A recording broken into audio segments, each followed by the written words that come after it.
এরকমভাবে tissue paper দিয়ে বুকে বানাতে চান? তাহলে চলেন। তো ১ম এ টিস্যু নিয়ে নেবেন। আপনি যে কালারের টিস্যু নেওয়ার ইচ্ছা সে কালারের টিস্যু নিতে পারেন। তো আমি এখানে সাদা দিয়ে বানাইছিলাম আগে, এজন্য পিঙ্ক কালার টিস্যু নিছি। তারপর অনেকগুলা টিস্যু একসাথে এগুলা গোল করে কেটে নেব। অনেকগুলা টিস্যু কিন্তু। আমার এখানে প্রায় ১০০ পিসের মতো টিস্যু আছে যেগুলো আমি ইউজ করছি। আপনারা ফুলের অংশ হিসেবে বাড়ায় কমায় নিতে পারেন।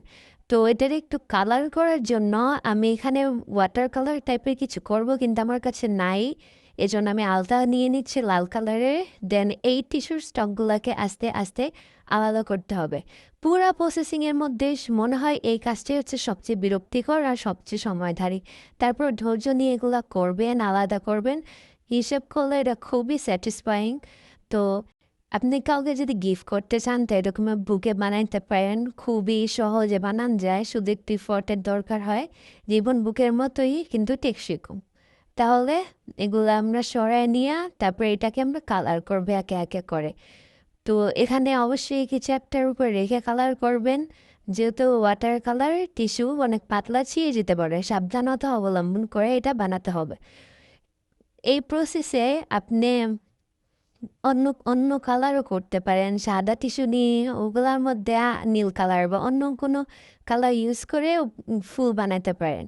আর আপনি যদি কালারটা একটু গাঢ় চান তাহলে ডাইরেক্ট আলতা দিয়ে নেবেন। যেমন আমি প্রথমেই কিছু কিছু এভাবে হালকা পিঙ্কের মধ্যে রাখছি, তারপর ডাইরেক্ট আলতা দিয়ে আরও লাল বানাইছি, তারপর কিছুতে রঙও দিইনি, মিক্স করে নিছি। তো এটা বানানোর জন্য আপনাদের একটা গোল কিছু প্রয়োজন হবে।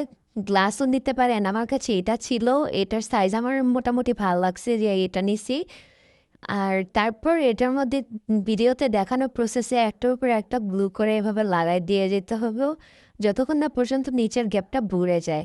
শুধু গ্লু নিবেন, একটা একটা পাপড়ি নিবেন আর লাগাবেন অর্ধেক অর্ধেক করে। তারপরে সর্বশেষে আমি এই জায়গায় হচ্ছে একটু শক্ত করার জন্য একটা কাগজ দিয়ে দিচ্ছি। কাগজ দিয়ে এটার উল্টা নিলে গোলাপ ফুল তৈরি হয়ে যাবে। তো এভাবে কাগজ দিয়ে ভালোভাবে ফিট করে তারপর এটাকে খুলে নেবেন সাবধানে। তারপর আপনার এই গোলাপ ফুল রেডি। এরকম করে আরও অনেকগুলা গোলাপ ফুল বানিয়ে নিব। দেখেন ফুলটা কত সুন্দর আসছে। অ্যান্ড আর একটু রেড কালারের মধ্যে থাকায় দুইটা কালার মিক্স করে আরও সুন্দর হয়েছে। এটারে আপনারা যে পরিমাণে বানাইবেন আপনারা সে কয়টা পেপারে ভালোভাবে কেকটা বানাই নিতে পারবেন। আমি এই কয়টা বানাইছি, আরও পেপার আছে বাট আমি বানাই নেই। তো এগুলারে এখন বুকে শেপ দেওয়ার জন্য আমাদের লাগবে ককশিট বা ফোম। কোনো জাতীয় ফ্রিজের বা অন্য কোনো স্থানে যে ফোমগুলো থাকে ওই ফোমগুলো আয়না নেবেন। তো আমি এটা হচ্ছে গোল করে মার্কিং করে কেটে নিব। এই জন্য গোল মার্কিং করার জন্য একটা বাটির সাহায্য নিচ্ছি। তারপর এটার ভালোভাবে গোল রাউন্ডভাবে কেটে এটার উপরে গ্লু দিয়ে ফুলগুলো বসিয়ে নিব। অবশ্যই এক্ষেত্রে হটগুলো ইউজ করবেন। হটগুলো ইউজ করলে টেকসই হবে জিনিসটা। যেহেতু টিস্যু পেপারের একটু নরম, তাই একটু সাবধানে ব্যবহার করা লাগবে, কারণ একটু ভর পড়লে কিন্তু ফুলগুলা একটু খারাপ হয়ে যেতে পারে। তো এভাবে এটা বানানোর পর আমাদের বেস রেডি। এখন এটার জন্য স্ট্যান্ড তৈরি করব।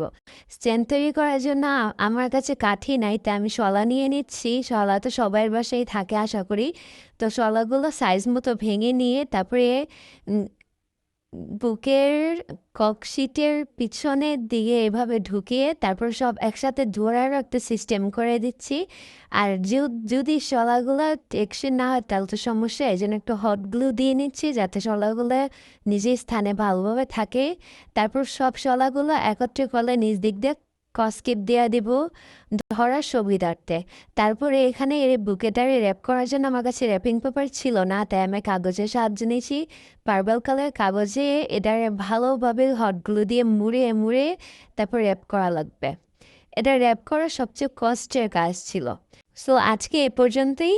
টাটা।